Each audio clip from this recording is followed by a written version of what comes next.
Our table's apparently like right by the stage or whatever stage this is, and I have very bad hearing, and I'm a little concerned about not being able to hear anyone talking.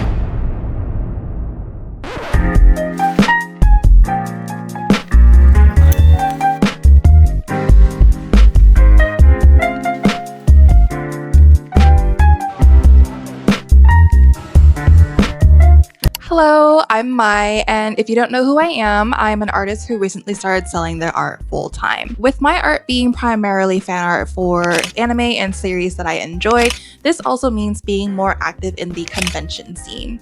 In this video, I'll be covering my experience tabling at Anime Impulse Bay Area. Anime Impulse is a convention that spans over 2 days instead of the usual 3. Their tours typically remain in the West Coast, with them having had an event in LA, Orange County, Phoenix, Seattle, and now in the Bay Area. I believe that their Seattle and Phoenix locations were new this year, and that this year is their second year doing the Bay Area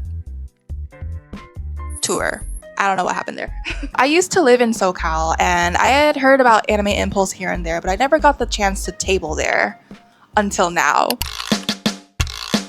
So let me just start off by saying that registration was kind of an absolute nightmare for an anxious person like me. Anime Impulse artist alley tables are usually first come, first serve, and their registrations are also separated between a priority and a general registration. From my understanding, I believe that the priority registration is for artists who have tabled at Anime Impulse events before. I'm not too sure if it's specific to the location, but for me, I did the general registration. So this also meant that a handful of tables were already taken by the priority registration, leaving less of a pool of tables to choose from for the general. And so the way you applied for the table, it wasn't really applying, it was more like buying a table. Like it's kind of akin to purchasing something from an e-commerce website. You had to choose a table, add it to your cart, and then check out. But that's where the problem happened. When I added my table to the cart, I could not for the life of me find the checkout button. You would think that it'd be on the top right part of the website, but it wasn't. I added it to the cart, so I did Control F checkout to see if I could figure out where I could check out the table, and lo and behold, it was at the bottom right corner of the screen.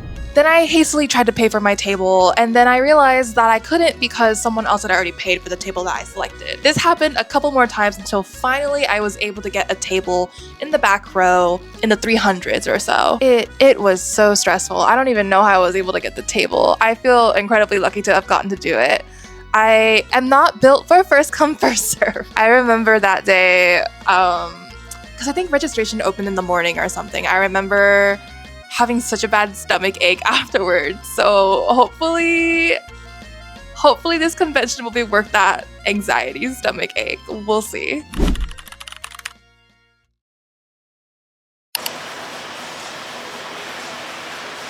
This is me before watching Look Back. This is me after watching Look Back. I was crying a lot. I didn't know that it was gonna be about art. No one told me this. Some parts really hit deep. I don't know. I just also really enjoyed the director interview afterwards too. I don't know what to say. I'm too sad.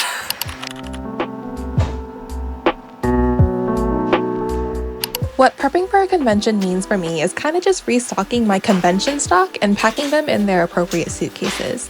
I usually don't bother opening my cat print orders until I get closer to an event or store opening because I'm kind of too lazy to confront it earlier.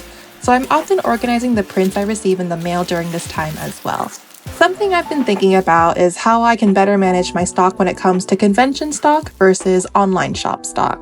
With me doing more conventions and events this year, I've been finding it harder to find good windows to open my store. Ideally, I'd like to open my store with only in-stock items instead of having my items be on a pre-order basis, just because I feel like it's simpler to not have to deal with the headache of possible delays that come with the pre-ordering process. But I also don't want to run into the issue of overstocking certain items if I don't do pre-orders. This is my box of the back stock of all of my small prints, and then this is the box that I bring for conventions. Usually, well, I didn't label these ones yet because they were new, but I'm able to just sift through them like this. my fingers, and it's really easy and convenient. I can just fit them in one of the cubby boxes on my table. I've made the mistake of overstocking merchandise before, and I'm not a big fan of having to try to get rid of what seems like a never-ending pile of unwanted merchandise. But I suppose there are discount bins for a reason, and I can always resort to that to help sell out of overstock. Can you guys tell that I'm really hesitant when it comes to taking risks?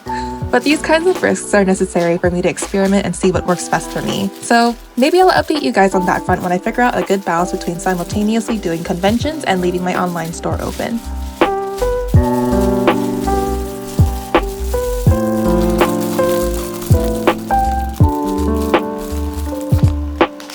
Packing all my wares into suitcases is probably my least favorite part of conventions. You're telling me I have to use my brain to fit everything while also trying to keep my 2 suitcases at a manageable weight?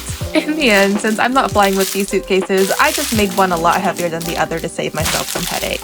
It's not fun trying to lug them up and down the stairs, but it is what it is. I need the exercise.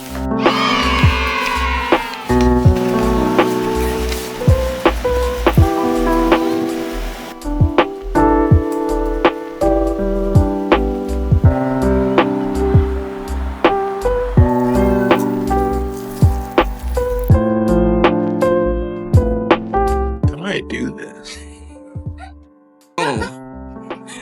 Oh no. Hey. Ta-da. Evenly cut. Baked salmon roll.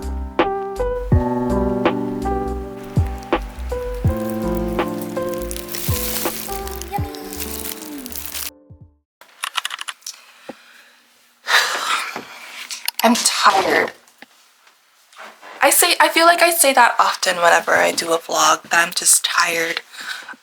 In reality, I did wake up at like 9:20 today, so honestly, I shouldn't be tired. However, I'm just a sleepy little guy. I'm one of God's sleepiest soldiers, I guess. Well, I have to go pick up John because he wanted to go help me set up, which I appreciate, but he's at the pickleball courts because he woke up at like 6 a.m. this morning to go early and beat traffic.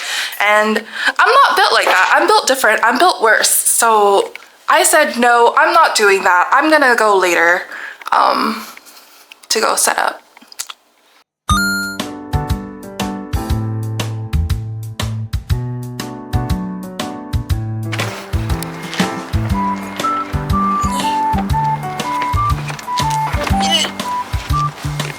I'm not helping.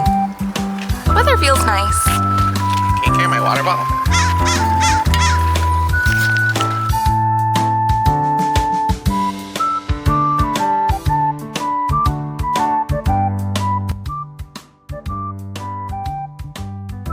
Our table's apparently like right by the stage or whatever stage this is, and I have very bad hearing and I'm a little concerned about not being able to hear anyone talking. So yeah. While we're setting up the table and watching John show off his completions, let's talk about entering the venue during setup day. It was actually quite simple and easy. I thought we'd have to pay for parking that day, but I ended up being able to enter the parking lot for free. We had a vendor-specific lot that we were able to park in as well. There was staff right by the gate that we were supposed to enter through, and from there, I got my badges, walked right in, and found my table.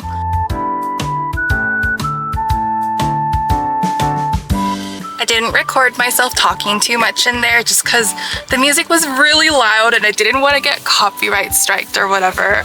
I'm not a fan of how loud the music is, so I'm scared I'm gonna have to be shouting over the weekend. I'm also just nervous because like I didn't realize how far back I would be. Am I cooked? I'm cooked apparently. I'm trying not to stress over it too much. I just wanna chill. Just wanna chill a little bit. Gotta chill.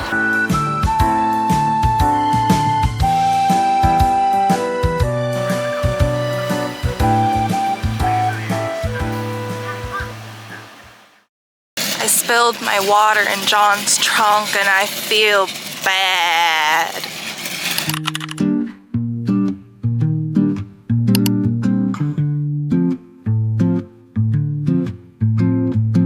I don't even know if you guys can hear me over the loud music. Already not a big fan of that. But to talk about setup. Oh my gosh, I love your hair. Feel the light. Everybody's feeling right. Dance until the morning bright. Feet are moving to the beat. Heart is skipping, feeling sweet. Music's flowing down the street. I'm trying to make sticker sheets for Mizi and Sua. No, yeah. No, they were like testing it out or something yesterday while I was setting up too, and I was like, please, I cannot handle this. What? Underneath the stars, so The day started off pretty slow in regards to sales, so we did a lot of walking around the venue to check out other artists and activities. Also, I just felt like I needed to get away from the blaring bass of the music.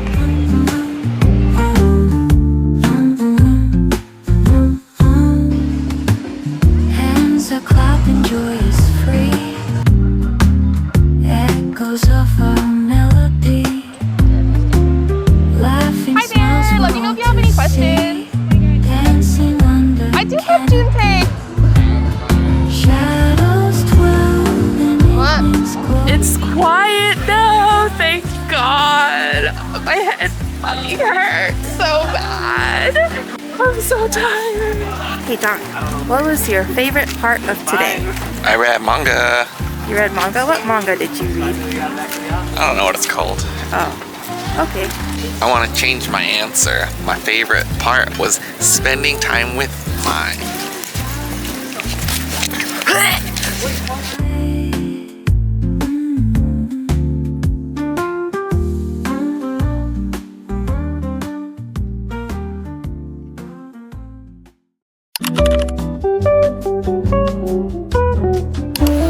Farmer market.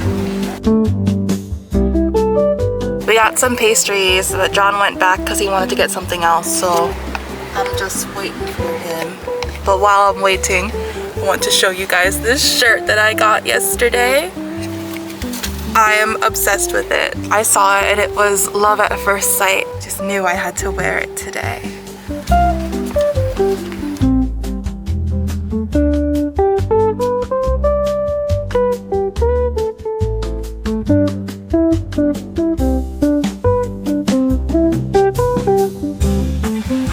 Who are these people?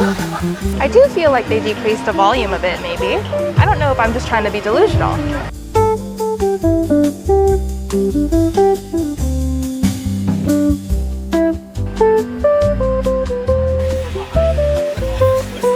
I stole that. I did not. John made lunch again.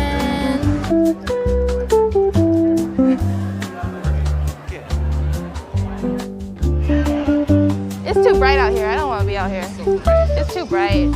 Checking in, John. How are you doing? What? So much. Did you get to see? Wait, I need to open it.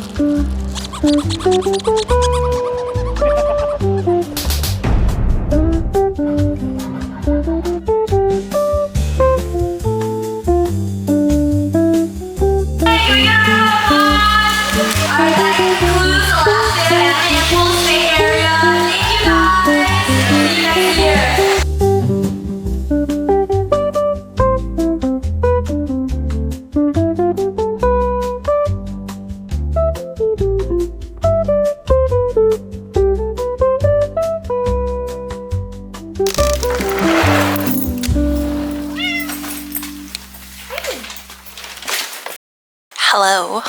I tried talking into the camera a lot for the conclusion of this video, and I'm not confident in doing it still. I pause too much and I forget what I'm supposed to say, even with the script, and it's embarrassing and I don't like it. So, you can enjoy footage of me counting my stock after the convention instead, while I do a voiceover or something.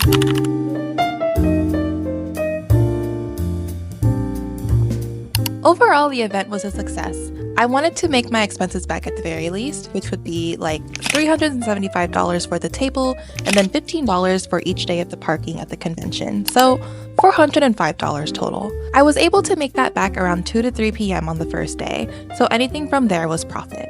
For myself personally, when I compare the activity to other conventions that I've been at, it felt much slower than I had anticipated, especially since I heard that Anime Impulse Bay Area was quite exceptional for some artists last year. Some of my friends who tabled there last year said that it was definitely busier for them last year than this year as well. So I think that the general consensus in regards to foot traffic was pretty eh. Being right by the stage, I felt like foot traffic was not as great as when I went to the earlier Artist Alley tables, like in the 100s or 200s. I remember when I was walking around the Artist Alley to say hello to some friends and to shop, it felt more difficult to navigate through the aisles because of how busy it was. Am I just saying this to make myself feel better? Am I just being delusional? Maybe. But I do personally think that table placement played a slight factor in how you did during this convention. Now, about the volume of the stage. I don't think I can emphasize enough how horrible the volume was. The bass was blaringly loud, and it felt like it was vibrating through my skull. My head hurt so bad by the end of the first day, and I had to turn down a couple of friends' invitations for dinner, which made me kind of sad, but boy, I could not handle more social interaction after that. I know people went to file complaints about the volume of the stage, and that includes myself. I think that we were all maybe told slightly different things, but when I personally went to the info desk, the person I talked to was pretty understanding. Unfortunately, the answer I was met with was, the stage is unable to decrease the volume any further because their music won't be heard, but we'll go ahead and give them a call to let them know that there are complaints. Which, okay, I get it. If you're there to perform, of course you want to be heard. And a lot of the performances, in my opinion, were quite good. I always love to support other artists any way that I can, but just not at the expense of my hearing. I guess what I'm trying to say is, I wish there was like a stage that was outside instead. Or I know there was a stage outside, but I just kind of wish that the stage indoors was more courteous to the vendors there, since we're there for 8 hours for 2 days. I will say the volume on the second day was better than it was on the first day, at least when they were just playing music. When it came to the performances themselves, I felt like it got very loud still. Oh, and there was a person who was walking around giving out earplugs to the closest rows to the stage, which I thought was so nice. I actually didn't realize that they were offering earplugs though, since they were bright pink and I thought they were like pills or something. So if you were that person who offered earplugs, sorry if I confused you by responding to your act of kindness with, no thanks, I have ibuprofen. Loud stage volume aside, I still ended up having as pleasant of a time as I could. Again, pretty slow compared to what I'm used to, but any chance I get to talk to artist friends and longtime or new supporters is always going to be a good time. Now, would I table at this convention again? Yes, I would throw myself back in the first come first serve trenches to table here again. It's local, expenses are low, and it's still an event that I can partake in to fill in my weekends. However, if there were another event during that same weekend that I thought would be worth trying for, more than this one at the very least, I would go forth with that too. It really just depends. Now, before I end this video, I want to kind of observe what my best sellers were for this convention, just because I think it'd be fun to kind of see how things went and what was popular. In regards to heart buttons, I sold the most of Lu Guang. I sold 4 of Lu Guang. Following him is a tie between Cheng Xiaoshi and Will from Baldur's Gate 3. I hope you guys could see those buttons. I actually didn't see if they were focused or not. Results for my best-selling charm. It's a tie between like 1, 2, 3, 4, 5 charm designs, and I sold 5 of each of these. I sold 5 Megumis. Oh, hello. There he is. 5 Megumis, 5 Lu Guang, 5 Ivans, 5 Tills, and 5 Lucas. Also, who's really nervous for round 7 on October 25th. I am not ready for that. First place for the best-selling large prints ended up being one of my alien stage prints, and surprisingly, it's the Ruler of My Heart. I sold 6 copies of this, and I say surprisingly just because I feel like my Ivan Till artwork usually does a lot better. So I'm very happy that Misisua is winning in this regard. In second place, there is a tie between 2, Black Sorrow. I sold 5 of these along with Sato Sugu. For the small prints, it was a tie for bestseller. I sold 5 of each of these prints, and it was, first of all, my honey print. Yay! I'm always very happy whenever people buy my cat prints. Following that, well, I guess not following because it's like a draw, but in my heart, following that would be my Kyo print. This is actually quite old. I hate looking at it, but it sells quite well. I think just because there's not a lot of like fruits basket artwork in Artist Alley. So yeah. And the winner of the best-selling medium prints that I have, Miss Marcille herself. I actually remember being like really stressed out and hating this artwork like a lot when I was doing it, which is not a healthy mindset to have. I feel like I end up getting really frustrated at the process of finishing artwork a lot. In that case, it's really hard for me to like enjoy making art just because I'm always so hard on myself to make it look like the best that it could possibly look like, which is really unrealistic. I feel like no matter what I do, it'll never feel finished, but I ended up really liking it in the end, especially when I added the mushrooms at the bottom right here. I ended up becoming very fond of this piece, and it's one of my favorite pieces that I've ever made. If you made it this far into the video, congrats! You've reached the end. Thank you for your time, and I hope that this video could be at least a little bit informative to you. Also, thank you so much to everyone who watched and commented on my first vlog. I was so blown away from all the love and support, and words will never describe how grateful I am to have all of you here watching my silly little videos. My next event will be at AX Chibi, so if you're going, please stop by and say hello. With all that said, I'll see you guys next time.